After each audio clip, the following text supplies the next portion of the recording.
Salam, kiranya Tuhan selalu menyertai kalian semua. Mari berdoa sebelum pelajaran ini dimulai. Bapa Surgawi, kami siap belajar pagi hari ini. Kiranya Engkau menuntun, menyertai, memelihara seluruh siswa-siswi yang belajar. Kami buka kelas ini hanya di dalam nama Tuhan Yesus Kristus.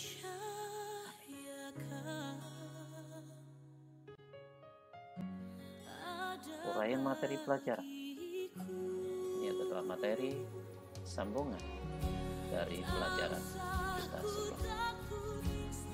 Ada seorang ibu bernama Liu Xinmei. Ia tinggal di desa Hinsu, Guangdong, China. Pekerjaan sehari-hari Ibu Xinmei adalah melakukan tugas rumah tangga, dan sesekali ia bekerja di sawah atau di lahan pertanian keluarga. Ibu ini juga terbiasa mencuci pakaiannya sendiri dan aktif melakukan kegiatan harian. Yang membuat Ibu Xinmei istimewa adalah ia melakukan semua aktivitasnya itu dalam usia yang telah mencapai 102 tahun. Resep umur panjang sederhana, seperti yang diakui. Ia tidak minum alkohol, selalu menjaga kebersihan diri, dan yang terpenting adalah ia tak mau terlalu dipusingkan oleh keadaan sekitar. Hidup bersyukur itu banyak manfaat, bukan hanya buat diri sendiri, tetapi juga buat orang lain di sekitar kita. Buat diri sendiri, hidup bersyukur akan membuat kita lebih merasa nyaman dan bersemangat menjalani hari-hari kita. Kemampuan kita juga akan lebih berkembang kalau kita membiasakan diri hidup bersyukur. Seorang pemain sepak bola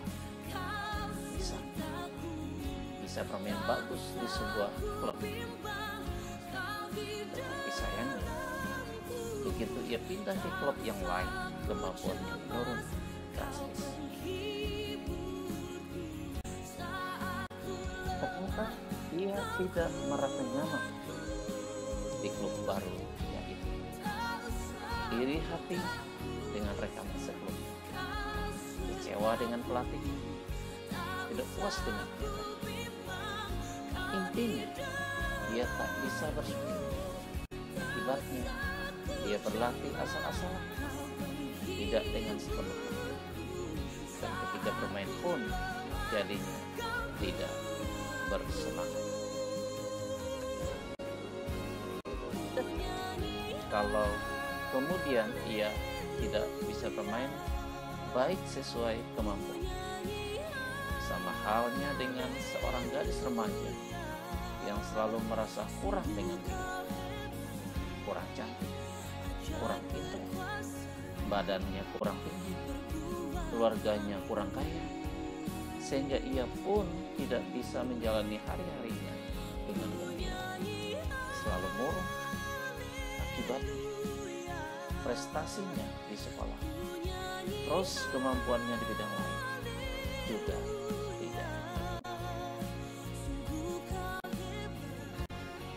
Begitulah kalau seseorang tidak bisa mensyukuri hidup. Mari kita lakukan sedikit percobaan ini.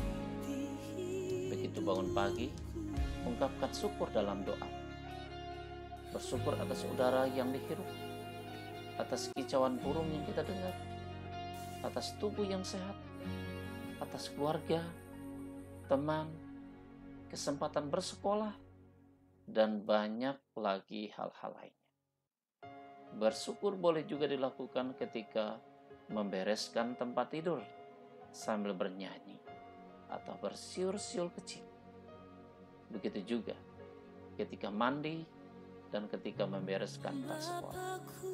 Dengan begitu, suasana hatimu akan terbawa gembira dan hidup akan terasa cerah, akan sangat berbeda Bila begitu bangun tidur, kita malah terus mengeluh dan mengomel tentang banyak hal.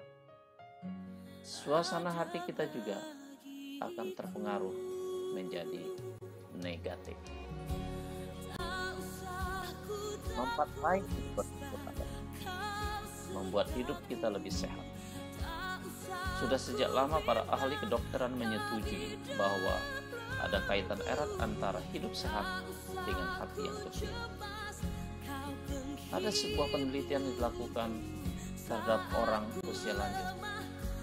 Menurut hasil penelitian itu, kakek dan nenek yang membiasakan dirinya hidup bersyukur, senang tertawa, bisa menerima keadaannya dengan sukacita, tidak suka ngomel-ngomel dan mengeluh, biasanya tubuhnya lebih sehat, jarang sakit ataupun stres. Mereka memiliki semangat hidup yang tinggi.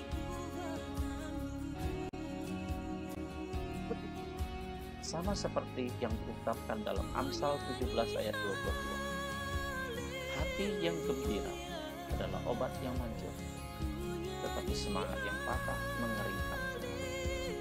Hati yang gembira adalah salah satu akibat dari hidup bersyukur. Sedang semangat yang patah biasanya terwujud dalam keluhan, lawan kata dari hidup bersyukur.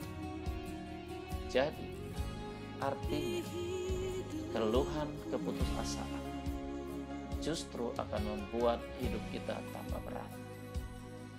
Hidup bersyukur juga akan membuat kita lebih mudah bergaul dengan orang lain.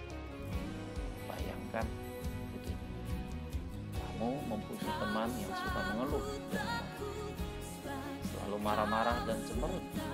Tentunya kamu merasa tidak nyaman berteman dengan orang seperti itu.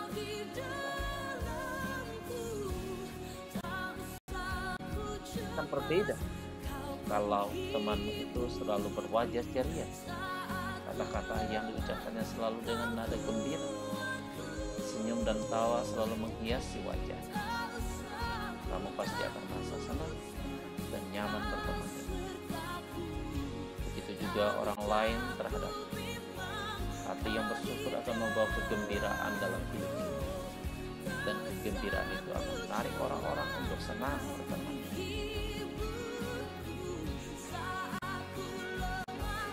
Sedang bertentang di kota Roma. Ketika menulis surat beliau, akan tetapi jauh dari mengeluh dan mengomel, ia tetap bersukacita. Tidak ada satupun kata-kata keluhan dalam surat. Sebaliknya penuh dengan nasihat untuk bersyukur dan bersukacita. Bersukacitalah senantiasa dalam Tuhan. Begitu Paulus menulis dalam Filipi 4. Lalu, nyatakanlah dalam hal keinginanmu kepada Allah dalam doa dan permohonan dengan ucapan syukur. Filipi pasal 4. Demi demikian, maka kita akan mengalami damai sejahtera.